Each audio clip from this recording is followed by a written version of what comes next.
কিপ্টে রামু ও তার বউ। রামু ছিল একেবারে কিপ্টে গোছের মানুষ। খরচের নাম শুনলেই তার মাথা ঘুরত। বাজারে গেলে 5টা দোকানে ঘুরে দেখে একটা টাকাও কম পেলে তবেই কিনত। তার বউ গীতা এই নিয়ে খুব বিরক্ত। প্রতিদিন ঝগড়া লেগেই থাকত। একদিন গীতা বলল, এই শুনো, পাশের রাধা তো নতুন শাড়ি কিনেছে, আমি তো বছরখানেক কোনো নতুন কিছুই পাইনি। তোমার পুরনো শাড়িগুলো তো এখনো ঠিকঠাক আছে, আর রাধার বর তো আমার মতো হিসেবি না। তুমি কিপ্টে, একদম কিপ্টে। তোমার মতো মানুষকে বিয়ে করে জীবনটাই নষ্ট করলাম। রামু শান্ত গলায় বলল, তোমার জীবনটা তো নষ্ট হয়নি, বরং অনেক টাকাই বেঁচেছে আমার এই কিপটেমির জন্য। তবু গীতা একদিন প্ল্যান করল রামুকে একটু শিক্ষা দেওয়া দরকার। সে বাজার থেকে একটা কেজি আম কিনে আনল, কিন্তু রামুর সামনে কিছুই খোলেনি। রামু জিজ্ঞেস করল, আম আনলে, খাবার জন্য দিচ্ছ না কেন?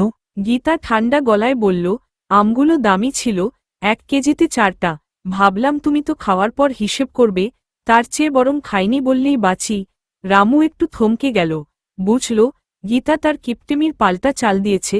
সেদিন সন্ধ্যায় রামু চুপচাপ গিয়ে গীতার জন্য একটা নতুন শাড়ি কিনে আনল।